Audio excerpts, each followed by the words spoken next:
जैसे कि हमारा चैप्टर कहता है माइक्रो ऑर्गेनिज्म फ्रेंड और foe. Friend is equal to दोस्त and foe is equal to दुश्मन. तो माइक्रो ऑर्गेनिज्म ऐसे छोटे जीव, माइक्रो मतलब छोटा होता है, ऑर्गेनिज्म मतलब जीव होता है, ऐसे छोटे जीव जो सिर्फ माइक्रोस्कोप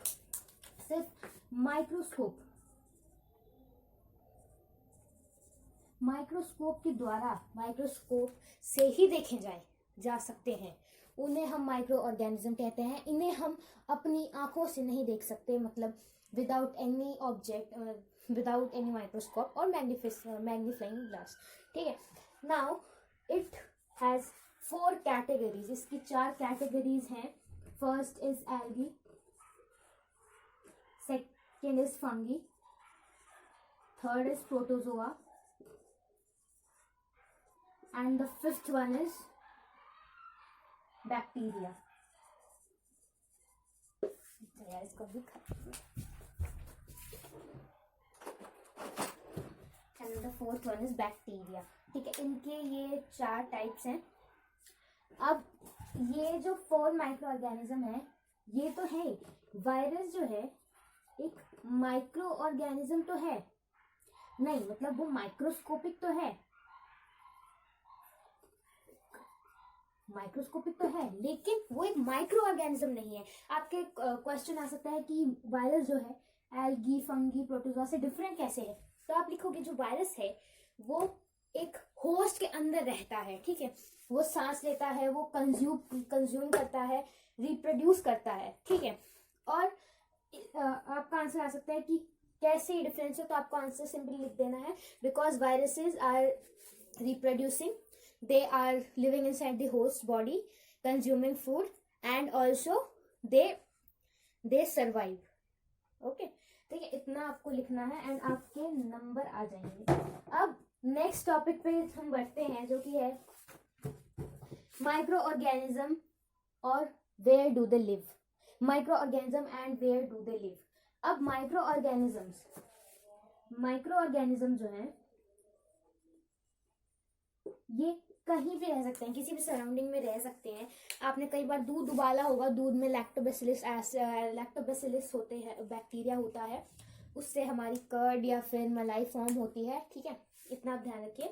तो माइक्रो ऑर्गेनिज्म जब आप दूध बॉईल करते हो तो भी दूध के अंदर ही रहते हैं, और जब आप दूध को एकदम फ्रिज में डाल देते हो, चिल कर देते हो एकदम, तब भी रहते हैं. So they can live in extreme climates. Sorry, extra डाल दिया ना. They can live in extreme climates. किसी भी क्लाइमेट में वो रह सकते हैं, उनको कोई दिक्कत नहीं होती. दे can live in extremely cold climates and extremely hot climates also. ठीक है. इतना आपको क्लियर हो गया. आई होप इतना आपको क्लियर है. नेक्स्ट इज आपका टॉपिक कि माइक्रो ऑर्गेनिज्म एंड अस, कैसे ये हमसे रिलेटेड है. माइक्रो ऑर्गेनिज्म के बारे में हम पढ़ क्यों रहे हैं? क्योंकि ये हमसे रिलेटेड है, ऑब्वियसली, है ना. ये हमसे रिलेटेड है इसलिए हम माइक्रो ऑर्गेनिज्म के बारे में पढ़ रहे हैं ना. तो ये इसमें हम पढ़ेंगे कि माइक्रो ऑर्गेनिज्म और हम रिलेटेड कैसे हैं, किस प्रकार हमें रिलेशन है. ठीक है. तो सबसे पहले इस टॉपिक को करने के लिए हमें सबसे पहले ये जानना जरूरी है कि माइक्रो ऑर्गेनिज्म सिर्फ अच्छे नहीं होते और सिर्फ बुरे नहीं होते. जैसे इस दुनिया में बुरे और अच्छे लोग दोनों होते हैं, वैसे ही microorganism friendly and harmful होते हैं. अब फ्रेंडली ये कैसे होते हैं, कैसे फ्रेंडली होते हैं? फ्रेंडली इस प्रकार होते हैं कि दही, मैंने जैसे बताया आपको, दही जब आप जमाते हो, ठीक है, आपका जो है लैक्टोबैसिलस बैक्टीरिया आपके दूध के अंदर रिप्रोड्यूस करके कर्ड बनाता है. ठीक है. फर्मेंटेशन के बारे में आपने सुना होगा. फर्मेंटेशन भी एक बैक्टीरिया की, एक फंगी के तौर पे, फर्मेंटेशन भी एक माइक्रो ऑर्गेनिज्म ही करता है, जो कि है यीस्ट. यीस्ट के द्वारा आप फर्मेंटेशन करते हैं. ठीक है. अब यीस्ट से हम थोड़ा सा यीस्ट छोले भटूरे में डाल देते हैं, भटूरे के फूले फूले से हो जाते हैं. पिज्ज़ा वगैरह जब बनाते हैं उसके डो में भी हम यीस्ट डाल देते हैं. तो यीस्ट भी हमारे कई चीज़ों में काम आता है. यीस्ट का जो प्रोसेस है, जब यीस्ट फॉर्म करता है या फिर यीस्ट जो है यीस्ट के यीस्ट यूज होके जो प्रोसेस होता है वो होता है फर्मेंटेशन। और फर्मेंटेशन की डेफिनेशन ये आपकी बुक में दी हुई है, जो कि है when alcohol is converted to sugar is known as fermentation। जब अल्कोहल शुगर में कन्वर्ट होता है तब उसे फर्मेंटेशन कहते हैं। That's clear, that much is clear I guess. Antibiotics, commercial use of micro organism बचे हैं।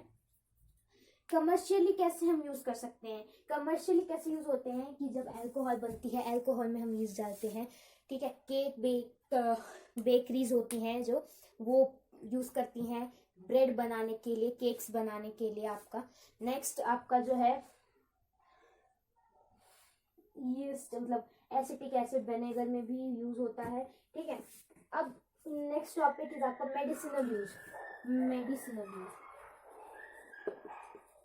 Medicinal use. एंटीबायोटिक्स के द्वारा हम मेडिसिनल यूज करते हैं हमारे बैक्टीरियाज का। कैसे? अब जो माइक्रो ऑर्गेनिजम्स होते हैं, ठीक है, माइक्रो ऑर्गेनिज्म जो होते हैं हमारी बॉडी में जाते हैं, ठीक है। एंटीबायोटिक्स, एंटीबायोटिक्स की डेफिनेशन है that these microorganisms help in these medicine kill or stop the growth of microorganism inside our body। this is ये है इसकी डेफिनेशन। तो एंटीबायोटिक्स क्या करते हैं? ये हमारी बॉडी में जाते हैं, ये these medicine goes inside our body and kills, उनको मार डालता है, और या फिर उनकी ग्रोथ को ही स्टॉप कर देता है, उनकी ग्रोथ को रोक देता है ना। जो है आपका इसको नेक्स्ट टॉपिक की तरफ हम बढ़ते हैं, जो कि है वैक्सीन्स। मेरी राइटिंग समझ नहीं आ रही है, किसी को भी नहीं आती, नो प्रॉब्लम। थोड़ा बहुत मैं बोल भी रही हूँ तो आपको सुन के आप थोड़ा एनालाइज कर लीजिए उसको। वैक्सीन्स क्या होती है? जब when a body disease carrying microscope enters our body, the body produces antibodies। जब हमारे अंदर कोई भी वायरस आता है तो एंटीबॉडीज हमारे अंदर बननी स्टार्ट हो जाती हैं। आपने शायद से 7th में एक चैप्टर पढ़ा होगा, उसमें था plasma, white blood cells, red blood cells. तो वाइट ब्लड सेल्स जो है वो होती हैं हमारी बॉडी के अंदर, उन्हें एंटीबॉडीज भी कहा जाता है। तो वो जो एंटीबॉडीज हैं वो हमारी बॉडी के अंदर जाके फाइट करती हैं उन माइक्रो ऑर्गेनिज्म से जो हमारी बॉडी के अंदर हैं, ठीक है। वैक्सीनेशन हम क्यों करते हैं? वैक्सीनेशन तब करते हैं जब हमारी बॉडी के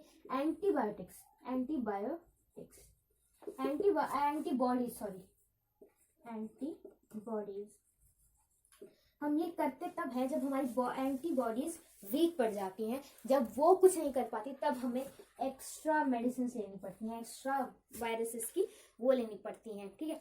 एक्स्ट्रा मेडिसिन लेनी पड़ती हैं तब जब हमारी एंटीबॉडीज वीक पड़ जाती हैं। अब जैसे ही हम ये मेडिसिन कंज्यूम करते हैं, वैक्सीन लेते हैं, तो हमारी बॉडी के अंदर एंटीबॉडीज बनना स्टार्ट हो जाती हैं।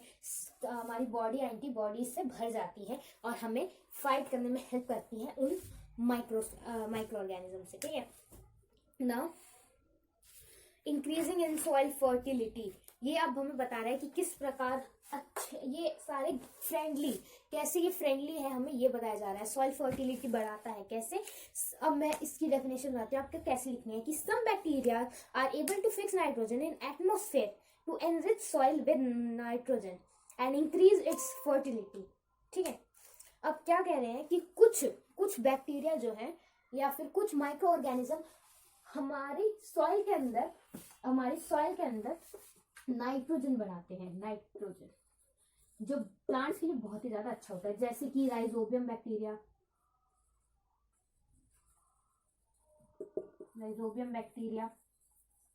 ब्लू एंड ग्रीन एल्गी, ठीक है। ये दो मेन है जो आपकी बुक में दिए हुए हैं, ये हमारी सॉइल फर्टिलिटी इंक्रीज करने में हेल्प करते हैं। ठीक है, क्लीनिंग द एनवायरनमेंट, कैसे हमारे एनवायरनमेंट को क्लीन करते हैं माइक्रो ऑर्गेनिज्म। इसके आप क्या लिखेंगे, इसमें आप लिखेंगे they collect waste of plants, vegetable and fruits from nearby houses and garden. मतलब उसके बाद आप लिखेंगे, इसके बाद ये बुक में से आप इतना लिखेंगे, उसके बाद आप लिखेंगे that when we do vermi composting. Vermi composting के बारे में आपने 6th या 7th में पढ़ा होगा, एट के 6th में पढ़ा होगा आपने वर्मी कंपोस्टिंग के बारे में, 7th में पढ़ा होगा।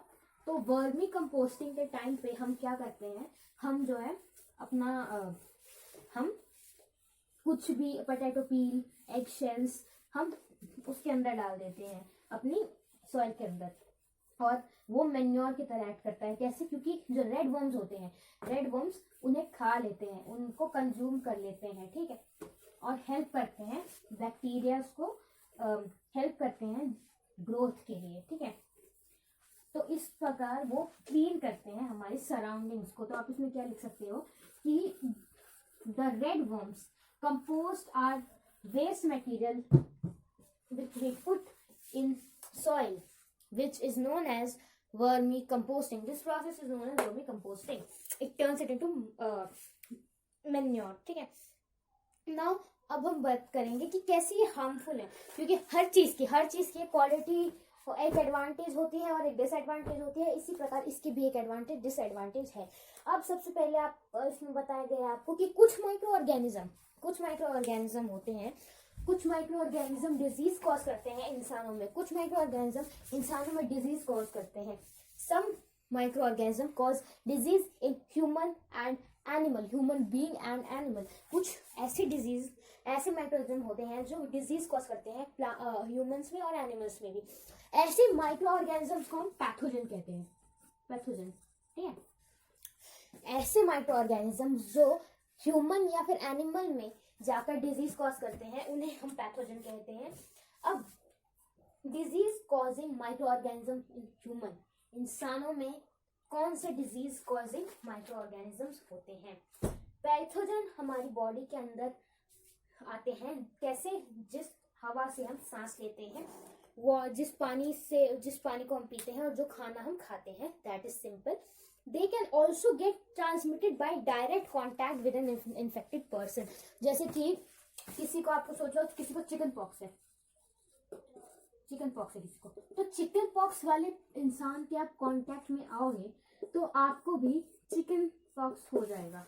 सेम विद एनी डिजीज, आप किसी भी डिजीज का नाम बताओ, कफ एंड कोल्ड, ये भी ट्रांसमिट हो जाता है कई बार। ठीक है, और क्या कह सकते हो, कोविड अभी आपका वो गया है, पैंडेमिक गया है, आपको पता होना चाहिए कोविड। ठीक है, कोविड ये सारे डिजीज जो है ट्रांसमिट हो जाते हैं from one body to another body. ठीक है, A body B body, UH मतलब अनहेल्दी और इसका मतलब है healthy, which is equal to both unhealthy. ठीक है, अब जो ऐसी माइक्रोबियल डिजीज जो हवा, पानी, खाना या फिर इन्फेक्टेड पर्सन के द्वारा हमारे पास आ सकती हैं, ट्रांसमिट हो सकती हैं, उन्हें हम कहते हैं कम्युनिकेबल डिजीज, कहते हैं। ठीक है, इतना क्लियर है आपको? अब हम नेक्स्ट टॉपिक पे बढ़ेंगे जो कि है कैरियर्स। कैरियर क्या होता है? कुछ इंसेक्ट होते हैं और जानवर भी होते हैं जो कैरियर होते हैं डिजीज के, जैसे कि हाउस फ्लाई एक कैरियर है। क्यों? कैसे? वो जो हमारी हाउस फ्लाइज होती है, मक्खियां होती हैं। ठीक है, मम्मी क्यों बोलती है अरे घर साफ रखा करो मक्खियां आ जाएंगी? क्योंकि वो आपके पास डिजीज भी लाती हैं। ठीक है, वो किसी गार्बेज के ऊपर बैठ जाती हैं, कभी एनिमल एक्सक्रीटा बोले तो गंदगी, लाइक काउ डंक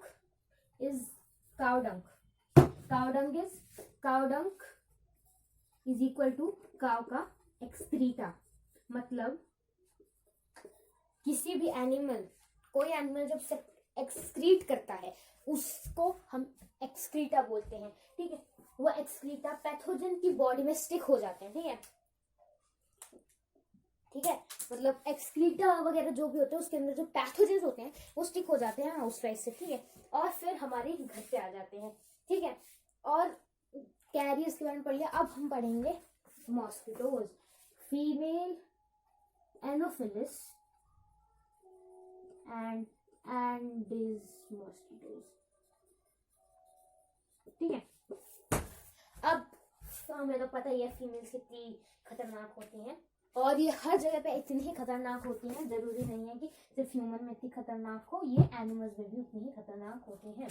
अब मेल मॉस्किटोज कभी बाइट नहीं करते, इतना आपको पता होगा ही, ऑब्वियसली बड़ी क्लासेस में आपको पता ही होगा। ये फीमेल एनोफिलिस मॉस्किटोज जो है ये एग्जाम्पल है कैरियर का, और ये क्या कैरी करती हैं, ये मलेरिया के पैरासाइट्स को कैरी करती हैं, ठीक है। और जो है एंडीज मॉस्किटोज डेंगू कैरी करता है, अभी डेंगू है, अब पता है इसकी बहुत सारी वो है प्रोनाउंसिएशन है, डेंगू बोलता है कोई, डेंगी बोलता है, आपको जो बोलना है बोलिए, मैं तो डेंगू बोलती हूँ क्योंकि लिखने में ज्यादा आसानी होती है। डेंगू फैलता है, ठीक है, एंडीज मॉस्किटोज से, और मलेरिया फैलता है फीमेल एनोफिलिस से, दोनों ही फीमेल है, जैसे कि आपको पता ही चल गया होगा, फीमेल काटती है मेल नहीं काटते हैं, इतना आपको क्लियर है। नाउ हम पढ़ेंगे डिजीजेस के बारे में। आपका जो ये टेबल है 2.1 और 2.2 ये आपको खुद रिवाइज करना पड़ेगा बेटा, ठीक है। ये वाले इजी है, उतना डिफिकल्ट नहीं है, उतना टफ भी नहीं है, ये इजी है तो आप पढ़ सकते हो खुद, ठीक है। अब disease causing micro organisms in animal, ठीक है, एनिमल में क्या कॉज करते हैं ये भी आपका लिया हुआ है दोनों टेबल्स में, ठीक है। फूड पॉइजनिंग, अब ये फूड पॉइजनिंग क्या होता है अब देखते हैं, ये हमारे से थोड़ा कनेक्टेड है, अब मैं कैसे कनेक्टेड है। फूड पॉइजनिंग, पॉइजन मतलब जहर होता है, फूड मतलब खाना, हमें कौन जहर दे रहा है खाने में, है ना, तो ये बेटा ये खाने वाले जहर की बात नहीं हो रही है, ठीक है। ये फूड पॉइजनिंग मतलब फूड पॉइजन कब बनता है, जब वो खराब हो जाता है ना, और फूड पॉइजनिंग हमें कब होती है, जब हम वो ही खराब खाना, वो खाना जो अब जहर बन चुका है हम वही खा लेते हैं, हम वो फूड जो पॉइजन बन चुका है उसे हम खा लेते हैं, तब हमें फूड पॉइजनिंग हो जाती है, ठीक है। इतना क्लियर हुआ आप सबको कि हम जो खाना खाते हैं, जो हम खाना खाते हैं, हम जिस टाइम पे हम खराब खाना कोई फूड खाते हैं, ठीक है, सोचो आपका कोई फूड है, ठीक है, आपने वो खाया, अब वो खराब है तो वो पॉइजन बन चुका है, जहर बन चुका है, और जब आप उसे खाते हैं, आप उस फूड को कंज्यूम करते हैं, तब फूड पॉइजनिंग होती है। अगर आपको इसकी इंग्लिश में डेफिनेशन लिखना है तो आप लिख सकते हो कि food poisoning could be due to consumption of food that is spoiled, और that is spoiled, okay, that is spoiled by some micro organism, जैसे कि ब्रेड पे आप देखोगे ना, कभी कभार ब्रेड है आपका, ब्रेड पे तो छोटे छोटे ग्रीन हो जाते हैं, है ना, ये होते हैं ब्रेड मोल्ड्स, ठीक है, ब्रेड मोल्ड्स ये आपके ब्रेड में होते हैं, अगर आपने खाते हो तो आपको जरूर फूड पॉइजनिंग हो जाएगी, कई बार it leads to death also, person can die if he eats some sort of food like this, ठीक है। फूड प्रिजर्वेशन, अब फूड खराब हो जाता है हमें तो ये पता चल ही गया है इससे, तो हम कैसे अपने फूड को बचा सकते हैं, कैसे, जैसे मैगी हम खा रहे हैं, हमारा दोस्त आ जाता है और हम घप करके सारी मैगी खा लेते हैं, ऐसे हम इन खानों के साथ तो कर नहीं सकते है ना, क्योंकि बहुत ज्यादा क्वांटिटी में मम्मी अब छोले बनाती है, इतने तो नहीं बनाती ना कि हाँ एक बार खाए कोई इंसान और खत्म हो जाए, सारे खत्म, थोड़ा तो बच ही जाता है ना, वो फिर मम्मी एक दिन और फ्रीज में रख के दोपहर को खा के खत्म करवा देते हैं, ठीक है। तो ऐसी आपकी मम्मी ने ये स्टोर कर दिया, अब वो स्टोर हो गया, अब वो पॉइजन नहीं बनेगा, ठीक है। अब आपकी मम्मी जो ये फ्रीज में डालती है, ये होता है hot and cold treatment, hot and cold treatment, ठंडा और गरम इलाज, ठीक है, हॉट एंड कोल्ड ट्रीटमेंट, इतना क्लियर है आपको। Hot and cold treatment last topic है, फिर भी मैं आपको स्टार्टिंग से पढ़ा देती हूँ। हॉट एंड कोल्ड ट्रीटमेंट क्या होता है, आपका दूध जो है आपका पहले उबाला जाता है, पहले बॉईल किया जाता है, ठीक है। बॉयल क्यों किया जाता है, दूध को बॉयल पता करना नहीं चाहिए क्योंकि वो पहले ही बॉइल्ड आता है, दूध को बॉयल करना, दूध को बॉयल करना मतलब पैस्चराइज करना, अगर आपको कोई बोलता है दूध में बॉयल कर रहा हूँ इसका मतलब वो दूध को पैस्चराइज कर रहा है, ठीक है। तो जब वो दूध को बॉयल कर रहा है तो पैस्चराइज कर रहा है, ठीक है, लेकिन दूध ऑलरेडी पैस्चराइज आता है,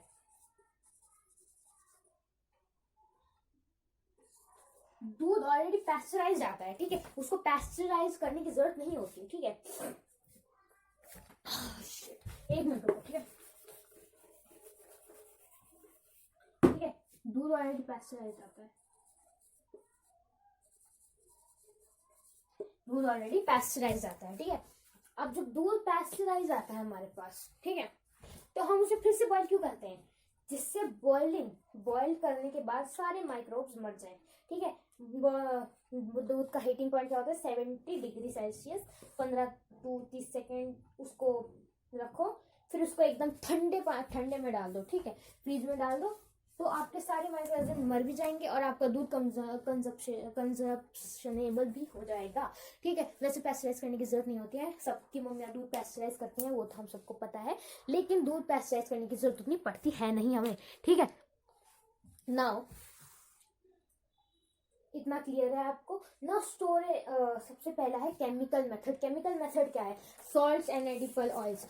आप नमक डाल सकते हो, सॉल्ट, एडिबल ऑयल, तेल डाल सकते हो। किसी भी सब्जी में आप सोचो, कोई सब्जी तेल के बिना बन सकती है, जरूर बन सकती है। आपके नाक बनने से पूरा सब कुछ करना होता है, सब दूध के मतलब तेल के बिना भी सब्जी बन सकती है, लेकिन हम तेल क्यों डालते हैं, जिससे वो थोड़ी देर स्टोर हो जाए, कंजप्शन हम कर पाए उससे, ठीक है, उसको कंजप्ट कर पाए, ठीक है। और एडिबल ऑयल, ये सबसे कॉमन केमिकल्स हैं जो नॉर्मल खाने में यूज होते हैं, जिससे हमारा जो खाना है वो स्पॉइल ना हो। हर सब्जी में नमक तेल डलता है, हम सबको पता है, ठीक है। दांतों में भी कई बार डल जाता है, नमक तेल और हल्दी मिला के लोग ब्रश करते हैं, क्यों, जिससे हमारे मुंह के अंदर के माइक्रोऑर्गेनिज्म मर जाए ना। Preservation by common salt.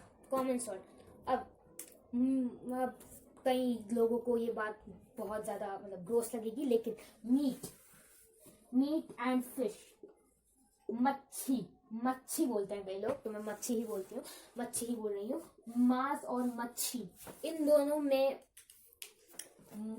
में लाइक सॉल्ट और हल्दी वगैरह मिला के अच्छे से रखा जाता है, जिससे ये खराब ना, उसको स्टोर किया जाता है, ठीक है।